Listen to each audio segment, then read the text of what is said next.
ओम नमः शिवाय। शिव भक्तों, आप सभी का पुनः स्वागत है श्री शिव महापुराण की इस पावन यात्रा में, जहां हम पढ़ रहे हैं रुद्र संहिता का तृतीय खंड।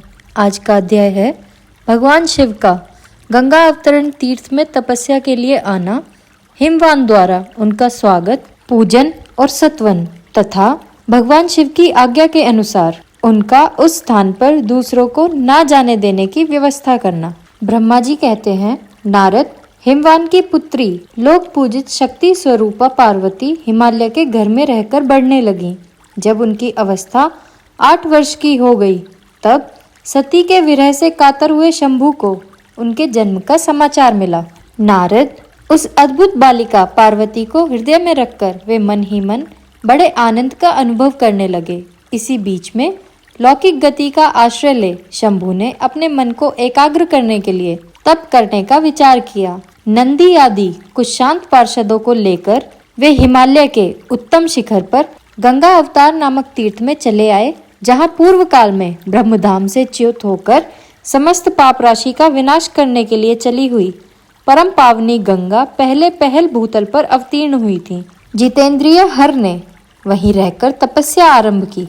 वे आलस्य रहित हो चेतन, ज्ञान स्वरूप, नित्य, ज्योतिर्मय, निरामय, जगन्मय, चिदानंद स्वरूप, द्वैतहीन तथा आश्रय रहित अपने आत्मभूत परमात्मा का एकाग्र भाव से चिंतन करने लगे। भगवान हर के ध्यान परायण होने पर नंदी, भृंगी आदि कुछ अन्य पार्षद गण भी ध्यान में तत्पर हो गए। उस समय कुछ ही प्रमथ गण परमात्मा शंभू की सेवा करते थे। वे सब के सब मौन रहते और एक शब्द भी नहीं बोलते थे। कुछ तो द्वारपाल हो गए थे। इसी समय गिरिराज हिमवान उस औषधि बहुल शिखर पर भगवान शंकर का शुभ आगमन सुनकर उनके प्रति आदर की भावना से वहां आए। आकर सेवकों सहित गिरिराज ने भगवान रुद्र को प्रणाम किया, उनकी पूजा की और अत्यंत प्रसन्न हो दोनों हाथ जोड़कर उनका सुंदर सत्वन किया। फिर हिमालय ने कहा, प्रभु, मेरे सौभाग्य का उदय हुआ है जो आप यहाँ पधारे हैं। आपने मुझे सनाथ कर दिया है। क्यों ना हो, महात्माओं ने यह ठीक ही वर्णन किया है कि आप दीन वत्सल हैं। आज मेरा जन्म सफल हो गया है, आज मेरा जीवन सफल हुआ और आज मेरा सब कुछ सफल हो गया, क्योंकि आपने यहाँ पदार्पण करने का कष्ट उठाया है। महेश्वर, आप मुझे अपना दास समझकर शांत भाव से मुझे सेवा के लिए आज्ञा दीजिए। मैं बड़ी प्रसन्नता से अनन्य चित्त होकर आपकी सेवा करूंगा। ब्रह्मा जी कहते हैं, नारद, गिरिराज का यह वचन सुनकर महेश्वर ने किंचित आंखें खोली और सेवकों सहित हिमवान को देखा।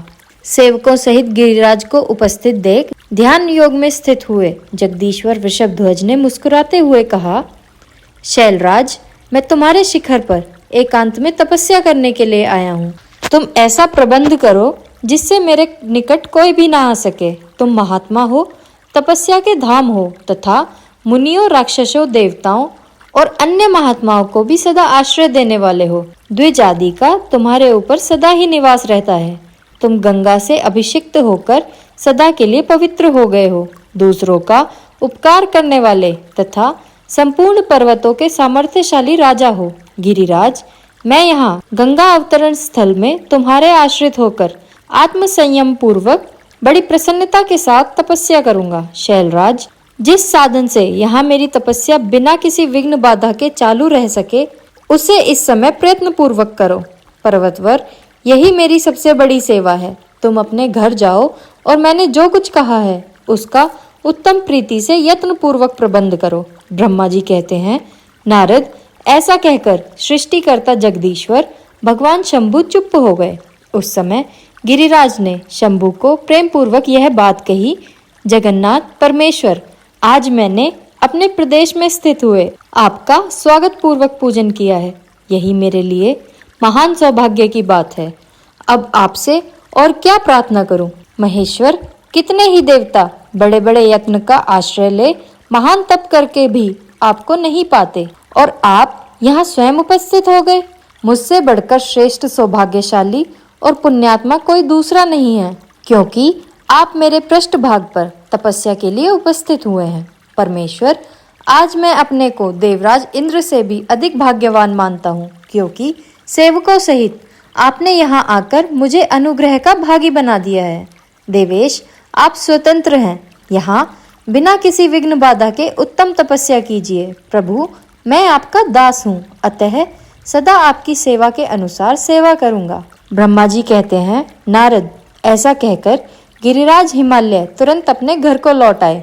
उन्होंने अपनी प्रिया मेना को बड़े आदर से वह सारा वृतांत कह सुनाया। तत्पश्चात शैलराज ने साथ जाने वाले परिजनों तथा समस्त सेवक गणों को बुलाकर उन्हें ठीक ठीक समझाया। हिमालय बोले, आज से कोई भी गंगा अवतरण नामक स्थान में, जो मेरे पृष्ठभाग में ही है, मेरी आज्ञा मानकर ना जाए।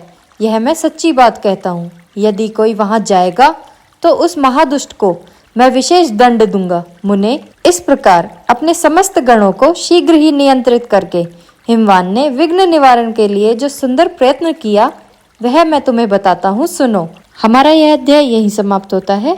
कल हम पढ़ेंगे शिव ने क्यों अस्वीकार किया पार्वती की सेवा का प्रस्ताव।